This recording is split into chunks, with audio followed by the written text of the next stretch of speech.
प्रोनेसिस investor academy के इस brand new video में आप सभी का बहुत बहुत स्वागत है। इस वीडियो में हम लार्ज कैप कैटेगरी के दो actively managed funds that is Axis blue chip fund और Canara Robeco blue chip equity fund का डिटेल रिव्यू करेंगे। इस वीडियो को मैंने 2 पार्ट्स में डिवाइड किया है। फर्स्ट पार्ट में हम इन दोनों फंड्स का पास्ट परफॉर्मेंस चेक करेंगे ऑन डिफरेंट डेट्स, जिससे कि ये पता चले कि डिफरेंट टाइम पीरियड्स में इन दोनों फंड्स का परफॉर्मेंस कैसा था। और सेकंड पार्ट में हम इन दोनों फंड्स का investment style, market cap allocation, sector allocation और स्टॉक पोर्टफोलियो चेक करेंगे, जिससे कि पता चलेगा कि रीसेंट टाइम्स में जो इन फंड्स का परफॉर्मेंस आ रहा है वो क्यों आ रहा है।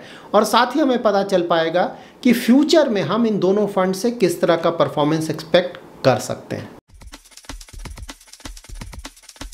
एक्सिस ब्लू चिप फंड और Canara Robeco equity blue chip fund ये दोनों ही लार्ज कैप कैटेगरी के फंड्स हैं। तो सबसे पहले हमें ये जान लेना होगा कि ये लार्ज कैप कैटेगरी के फंड्स होते क्या हैं। तो वैसे फंड्स जो कि अपने टोटल एसेट का एटलीस्ट 80% लार्ज कैप के स्टॉक्स में इन्वेस्ट करते हैं, उन्हें ही हम लार्ज कैप कैटेगरी के फंड्स बोलते हैं। और लार्ज कैप के स्टॉक्स हम उन स्टॉक्स को बोलते हैं जो कि मार्केट कैपिटलाइजेशन वाइज इंडिया की टॉप 100 कंपनीज होते हैं।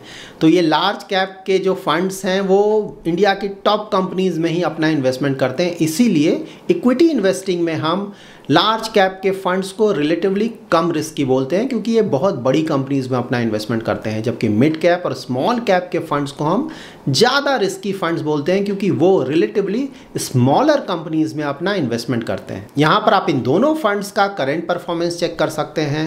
तो एक्सिस ब्लू चिप फंड हमें पता है लास्ट फ्यू ईयर से अंडर परफॉर्म कर रहा है, और वो यहाँ पे हम क्लियरली देख सकते हैं। लाइक लास्ट 1 ईयर और 3 ईयर में तो अंडर परफॉर्मेंस बहुत ज़्यादा है। जबकि Canara Robeco blue chip equity fund का लास्ट 1 ईयर में तो इस फंड ने अपने बेंचमार्क को बीट किया है, लेकिन 3 ईयर होराइजन में ये फंड भी अपने बेंचमार्क को बीट नहीं कर पा रहा है। यहाँ पर आप इन दोनों फंड्स का परफॉर्मेंस चेक कर सकते हैं एज ऑन 1 अप्रैल 2020। यहाँ पे दोनों ही फंड्स का परफॉर्मेंस अच्छा है, क्योंकि सारे होराइजन्स में ये अपने बेंचमार्क को बीट कर पा रहे हैं। लेकिन relatively axis blue chip fund का परफॉर्मेंस ज़्यादा अच्छा है। यहाँ पर आप इन दोनों फंड्स का परफॉर्मेंस चेक कर सकते हैं एज ऑन 31 दिसंबर 2019।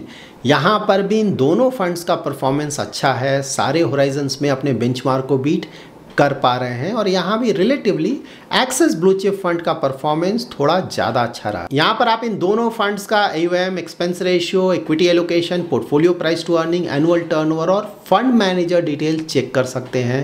तो एक्सिस ब्लू चिप फंड का AUM बहुत ज़्यादा बड़ा है, 33,000 करोड़ से भी ज़्यादा।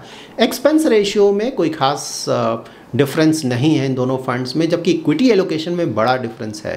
एक्सिस ब्लू चिप फंड का इक्विटी में एलोकेशन है 87%, जबकि ऑलमोस्ट 13% का एलोकेशन या तो डेट या कैश में है।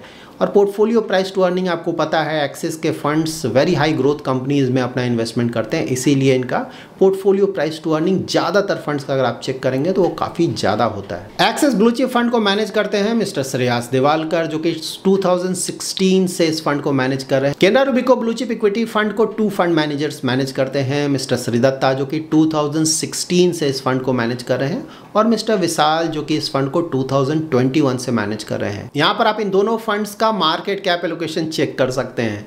तो एक्सिस ब्लू चिप फंड का पूरा इन्वेस्टमेंट या तो लार्ज कैप के स्टॉक्स में है या फिर डेट में है।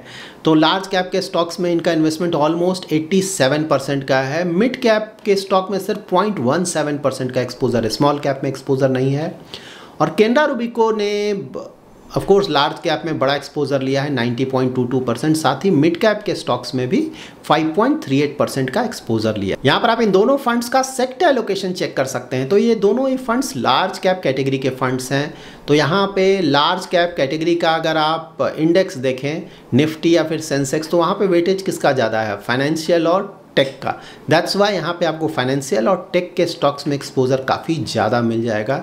साथ ही एक्सिस ने सर्विसेज, ऑटोमोबाइल और एनर्जी सेक्टर में भी थोड़ा एक्सपोजर लिया है, और कैनरा रूबिको के फंड ने एनर्जी, कंज्यूमर स्टेपल्स और ऑटोमोबाइल सेक्टर के स्टॉक्स में भी थोड़ा एक्सपोजर लिया है। यहाँ पर आप इन दोनों फंड्स के स्टॉक पोर्टफोलियो के टॉप होल्डिंग्स को चेक कर सकते हैं। तो यहाँ पे टॉप होल्डिंग्स मोस्टली आपको कॉमन ही दिखेगा, like HDFC bank, ICICI bank, Infosys और रिलायंस। लेकिन हाँ, यहाँ पे इन दोनों के पोर्टफोलियो में थोड़ा डिफरेंस है, जिसके कारण ये जो रिटर्न्स का डिफरेंस थोड़ा आ रहा है वो आ रहा है, क्योंकि यहाँ पे एवेन्यू सुपरमार्ट्स में एक्सिस ब्लू चिप फंड ने काफ़ी बड़ा एक्सपोजर लिया है, 5.9% का है। एवेन्यू सुपरमार्ट्स को अगर आप देखें लास्ट 1 ईयर में तो -13% का रिटर्न है। बजाज फाइनेंस में भी एक्सिस ने काफ़ी बड़ा एक्सपोजर लिया है, 7.15%। ये स्टॉक भी रिसेंट टाइम्स में लास्ट 1 ईयर में बहुत 10% से गिरा है। एक्सिस ब्लू चिप फंड ने SBI के स्टॉक में भी इन्वेस्टमेंट किया है, लेकिन वहाँ पे एक्सपोजर सिर्फ 1.05% का है, जबकि Canara Robeco blue chip equity fund ने SBI में 3.87% का एक्सपोजर लिया है, और SBI का स्टॉक ने लास्ट 1 ईयर में अबाउट 14% का रिटर्न जनरेट भी किया है। साथ ही कैनरा रूबिको ने NTPC में भी 1.62% का एक्सपोजर लिया है। इन दोनों ही फंड्स का अगर आप स्टॉक पोर्टफोलियो देखेंगे तो स्टॉक पोर्टफोलियो तो काफ़ी अच्छा है, और आने वाले समय में इसमें से ज़्यादातर स्टॉक से हम अच्छे परफॉर्मेंस की उम्मीद भी कर सकते हैं। ऑफकोर्स यहाँ पे कुछ स्टॉक्स हैं जो कि बहुत ज़्यादा ओवर वैल्यूड थे, तो वहाँ पे परफॉर्मेंस नहीं आया है, और वैसे stocks axis blue chip fund में आपको ज़्यादा मिल जाएंगे, इसीलिए ये फंड अंडर परफॉर्म कर रहा है। Like Avenue Supermarts, Bajaj finance, ये दोनों ही बहुत अच्छी कंपनीज़ हैं। लाइक बजाज फाइनेंस का तो रिसेंटली रिजल्ट्स आया है, बहुत अच्छा रिजल्ट्स है, लेकिन यहाँ पे इतना अच्छा परफॉर्मेंस देने के बाद भी क्योंकि ये स्टॉक्स ओवर वैल्यूड हैं, इसीलिए रिसेंट टाइम्स में रिटर्न्स नहीं आया है। लेकिन ऐसा नहीं है कि ये स्टॉक्स आने वाले फ्यूचर में भी अंडर परफॉर्म ही करते रहेंगे। तो mostly next year onwards in very high growth companies में हम मोस्टली अच्छे रिटर्न्स एक्सपेक्ट कर सकते हैं। तो उम्मीद कर सकते हैं कि आने वाले समय में ये दोनों फंड्स का परफॉर्मेंस ठीक ठाक रहे। जब भी आप लार्ज कैप कैटेगरी के एक्टिवली मैनेज फंड्स में अपना इन्वेस्टमेंट करें तो ट्राई करें कि एक ही फंड में इन्वेस्ट करें, क्योंकि एक फंड आपके लिए सफिशिएंट है। क्योंकि अगर आप दूसरा फंड ऐड करने जाएंगे तो वहाँ पे ओवरलैप बहुत ज़्यादा हो जाएगा। लाइक इन दोनों फंड्स का भी अगर आप ओवरलैप देखेंगे तो 60% का ओवरलैप है। दैट इज 60% जो स्टॉक्स हैं उनका वेटेज अगर देखें तो वो कॉमन है। So that's it in this video. अगर आपका कोई इन्वेस्टमेंट रिलेटेड क्वेरी है तो आप हमारा एवरी सैटरडे 7:30 to 8:30 PM का YouTube लाइव स्ट्रीम ज्वाइन कर सकते हैं। Thanks lot for watching.